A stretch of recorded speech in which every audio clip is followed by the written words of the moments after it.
व्याप्तं येन चराचरं तत्पदं दर्शितं येन तस्मै श्री गुरुवे नमः।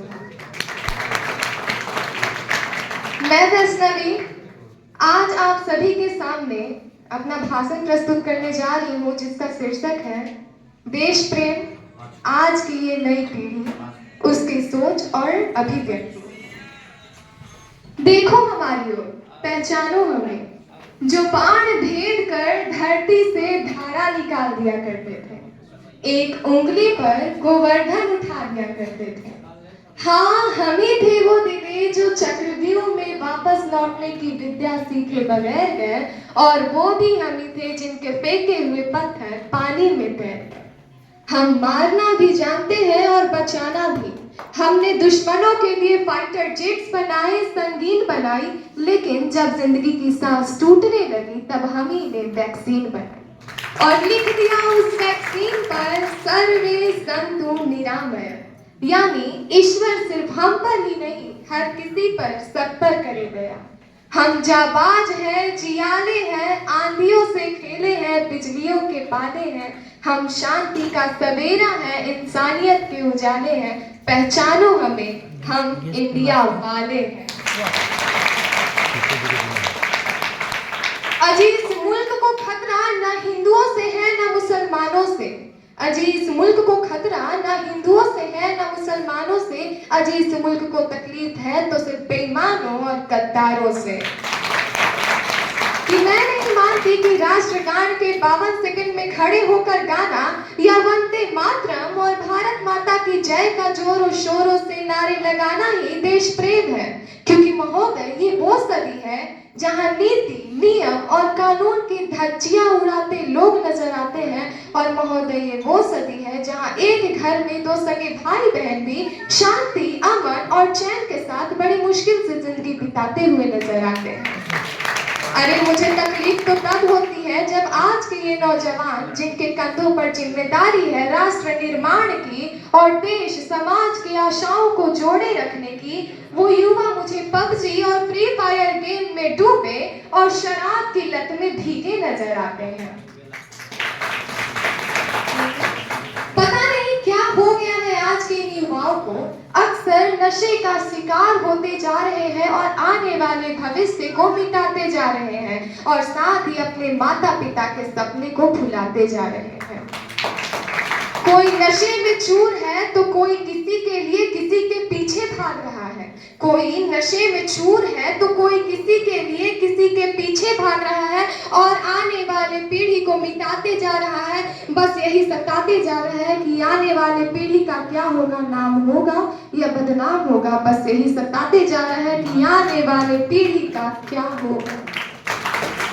स्वामी विवेकानंद जी ने कहा है कि युवा वो है जो अनीति से लड़ता है, युवा वो है जो दुर्गुणों से दूर रहता है, समस्याओं का समाधान करता है, जोश के साथ होश भी रखता है, और युवा वो है जो बातों का बादशाह नहीं बल्कि करके दिखाता है।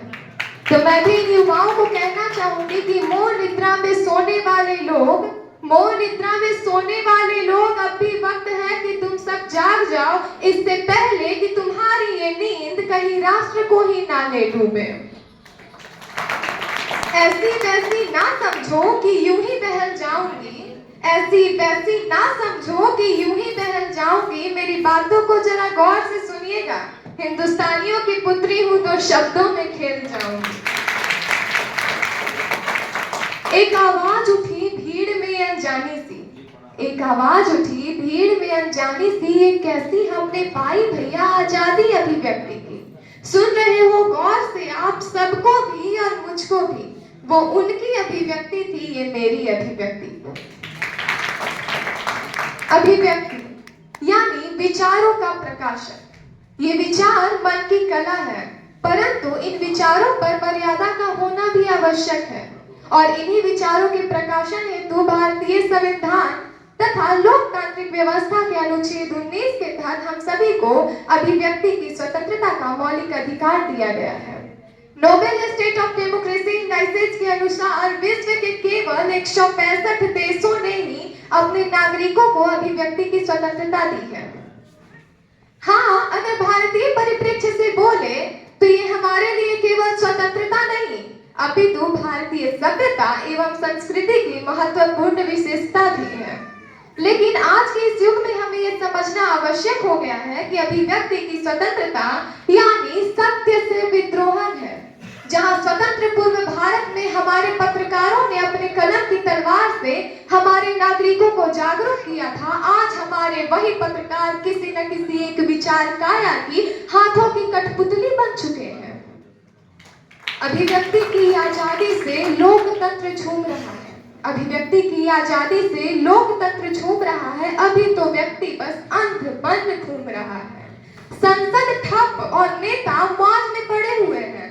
संसद ठप और नेता मौज में पड़े हुए हैं। आज आरक्षण के नाम पर पूरा भारत टूट रहा है।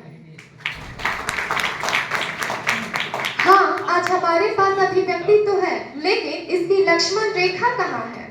क्योंकि मर्यादा से परे स्वतंत्रता भी परतंत्रता ही कहलाती है। We all need to understand that freedom of speech comes with responsibility. एक हद के बाद अभिव्यक्ति की आजादी भी बन जाती है एक तरह की परतंत्रता। कोई कुछ भी करने लगता है मात्र स्वतंत्रता के नाम पर। खैर, जब हम लक्ष्मण रेखा की बात करते हैं तो हमारा ये भारतवर्ष शालीनता, सभ्यता और नैतिकता का प्रतीक है और इसी नैतिकता के आधार पर हम सभी को अपने विचारों के प्रकाशन से पूर्व परीक्षण की आवश्यकता है। आज अभिव्यक्ति की लहराती पताका को धर्म ध्वजा बताकर इसकी आड़ में दुष्प्रचार करने वाले प्रवाह से न केवल हमारे भारत को अपितु संपूर्ण विश्व को बचाने के लिए हमें स्वयं लक्ष्मण रेखा बनना होगा। आन देश की शान देश की हम संतान है। आन देश की शान देश की हम संतान है। तीन रंगों से रंगा तिरंगा अपनी ये पहचान है। तीन रंगों से रंगा तिरंगा अपनी ये पहचान है। जब भी इस वतन पर कोई आंच आएगी और भारत मानव आंखों से बुलाएंगे, तब हिंदुस्तान के हर घर से एक रानी लक्ष्मी बाई निकल कर आएगी। हर शाम को मेरी दुआ है रब से, हर शाम को मेरी दुआ है रब से कि जिस मिट्टी में जन्मे हैं कभी उसके भी काम आए, कि जिस मिट्टी में जन्मे हैं कभी उसके भी काम आए और इस देश के लिए शहीद कर, इस देश के लिए खुद को कुर्बान कर शहीदों में मेरा भी नाम आए, मेरा भी नाम आए। मैं भी सरहद पर जाऊंगी, सीने पर गोली खाऊंगी। मैं भी सरहद पर जाऊंगी, सीने पर गोली खाऊंगी और लड़कियां कमजोर होती है, दुनिया वालों की गलतफहमी मिटाऊंगी और हिंदुस्तान की बेटी हूं मैं, और हिंदुस्तान की बेटी हूं मैं, दुश्मन की छाती पर तिरंगा लहराऊंगी। जय हिंद, जय भारत। आप लोग भी बोलिए।